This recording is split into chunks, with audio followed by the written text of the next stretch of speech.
What's up everybody? Welcome back to the channel. Today we're going to be talking to you all about cold weather paddling gear and how to extend your paddling season.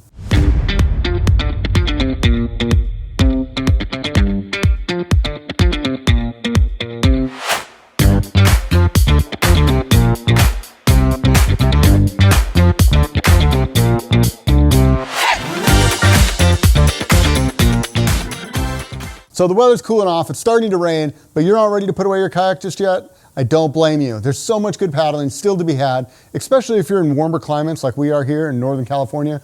We can paddle all year round, but you're gonna wanna have different clothing to help make you comfortable on the water. So let's start with the basics. I have a wool base layer on. This is a wool lightweight top, wool pants, and wool socks. The nice thing about wool is even if it gets wet, it's gonna keep you warm. Wool's not the only material that does that. You can use things like polyester. A shirt like this, or maybe some polyester long johns that you've got kicking around, those are also gonna insulate you and keep you warm when you're wet. The nice thing about a shirt like this is you can find this usually in your closet, but sometimes at Target, Ross, places like that. It doesn't have to be specific paddling gear in order to be used for winter paddling. What I want you to avoid is something like this. Everyone's got a pair of waffle thermals hanging out, but these are almost always cotton. And they say on the water, cotton kills, and that's because cotton gets wet and loses its insulation quality when it's wet. So you want to try to avoid anything that's going to keep you wet and make you cold out there.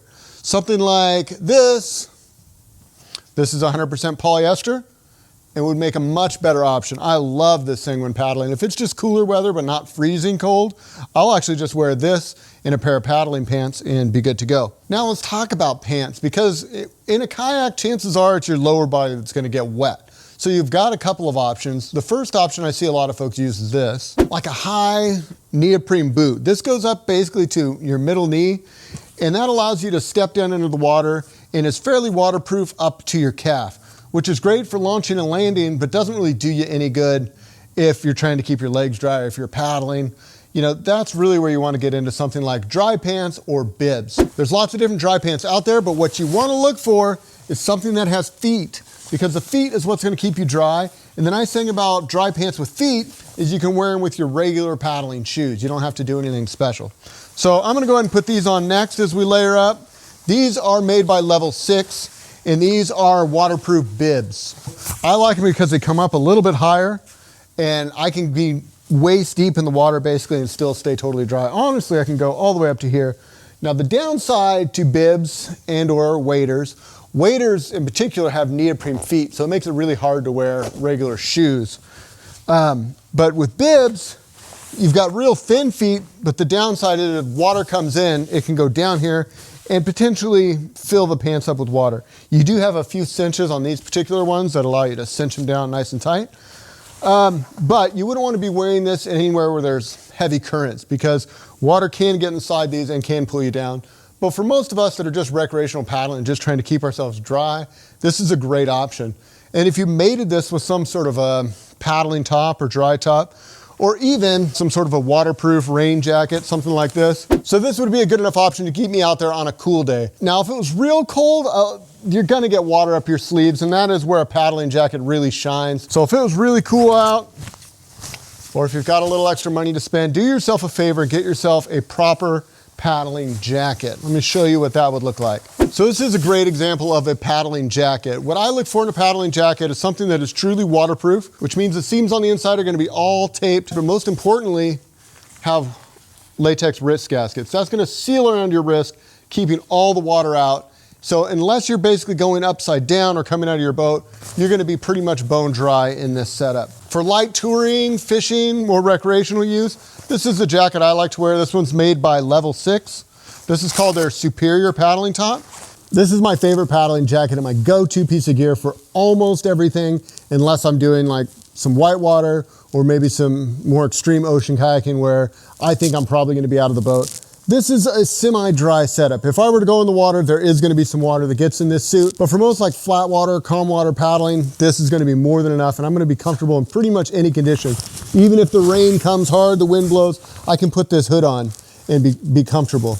The nice thing about wearing a waterproof setup like this is you can add layers to it. So if I needed a little more warmth, I can wear like a nice fleece vest underneath there, or this is a It looks like a down puffy, but it's actually 100% polyester, which again, polyester keeps you warm even if it gets wet.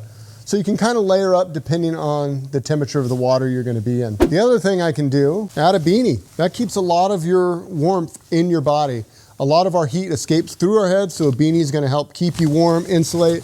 And then you have your hood on. That's going to allow you to paddle in pretty much any conditions. The only thing that's going to be exposed at this point is our hands, which we could always wear like some neoprene gloves or some pogies. So there are a few different companies out there that make different kinds of gloves. You can get real thin ones. These particular ones are 2 millimeter. Just know the thicker you get, the warmer your hands are going to be, but the harder it is to have dexterity on your paddle. So these ones would be on a really cold day. I usually use like a thin glove, or a lot of times I'll use a pogie, which is actually a neoprene mitten that goes around my paddle, that my hand slides into for warmth. If you're in a sit inside, another thing that can really help you out is a skirt. A skirt's gonna keep you protected from the elements. It's gonna keep water off your lap. It's gonna keep water from sitting in the bottom of your cockpit. So for sit insides and winter paddling, this thing is clutch. Most paddling jackets will have this little 2-part tunnel that the skirt fits into. And then it has an outer tunnel that goes around the skirt. So when you're in your boat, you have this nice waterproof lap. The water comes down off your jacket, sheds off the kayak. And this is how you can stay warm and comfortable, even if it's freezing cold outside. Now, if you're on a sit on top, it's just gonna be a wetter environment. So you may wanna double up on your base layers, or maybe go with the fleece base layer as opposed to just a light merino wool one. The other option that can save you a lot of money is just doing neoprene Farmer John wetsuit. And that basically is just like a set of waders, but they're neoprene. They're 3 mil, 5 mil, 7 mil. Just depends on how cold of weather you're paddling in. But those can be found for around 150 bucks and do a great job insulating. Then you can just put an insulating layer on and a waterproof layer over the top of that, and you've got a really solid setup that's gonna allow you to paddle all winter long. The downside to a neoprene wetsuit is you either A, need to be wet to be comfortable, or you're gonna be hot. It's harder to regulate your temperature because you're not actually in the water, you're out of the water. So I know a lot of people use neoprene wetsuits, but with a dry setup like this, you're gonna be able to really control the temperature a lot more. It's gonna be easier to get in and out of. It's just gonna be more comfortable in general. So for me, I think it's worth spending a little bit extra money to get dry gear, but if you're on a budget and you wanna paddle this winter, a good wetsuit is a great way to get started. Obviously, the most important piece of cold weather paddling kit, and really any weather paddling kit, is your life jacket. But especially when you have all these clothes on, you want a good life jacket that fits you well and is gonna keep you up and high in the water. Something like this, it's not gonna wanna ride up on you. You know, put your clothes on and give yourself that test. If your jacket's coming up over your head, you really wanna make sure you either cinch it down or make sure you have a properly fitting PFD. So this is my pretty well dialed in setup for most any flat water paddling that I'm gonna be doing. But if I'm worried about being wet, or I wanna practice rescues, or if I'm gonna hit the river, hit the ocean, anywhere where immersion is a possibility, I'm gonna wear a dry suit. Okay, so here's a dry suit. This is 100% dry, head to toe, one piece of gear.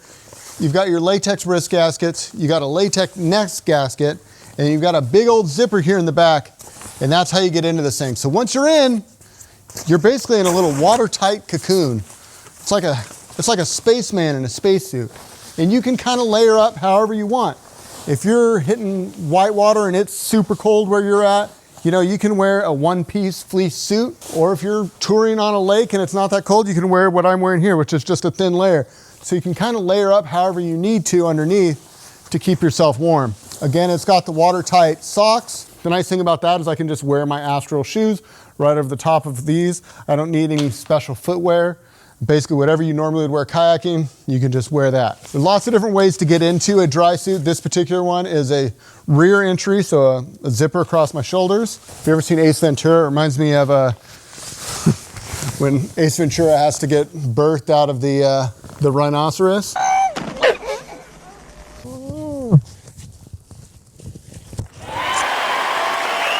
So if it's real cold, I'm warm pretty much no matter what's going down in this suit. There's lots of different dry suits and paddling suits out there. Some will have a latex neck gasket, some will have a neoprene neck gasket.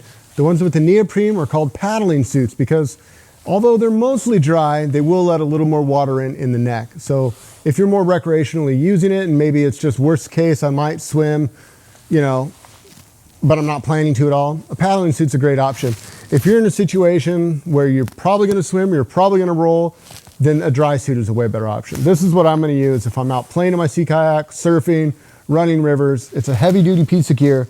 that keeps me completely dry and totally comfortable pretty much no matter what the weather. The other thing I like about this one in particular is I've got little fleece lined pocket warmers that keep my hands warm when I'm not paddling. So it goes from here to the pogies to back here, and I almost never wear gloves because I like that feel of my hands on the paddle. This thing's a heavy duty freaking thing. Heavy duty butt, heavy duty knees, elbows.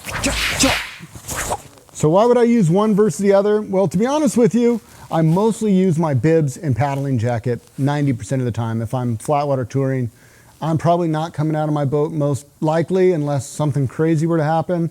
And if it was real windy and there was waves and I was even remotely concerned about swimming, that's when I'd put something like this on, because I don't want to be out there in a position that puts myself or others at risk. There's even a remote chance that you're going to end up in the water. The rule of thumb is dress for immersion.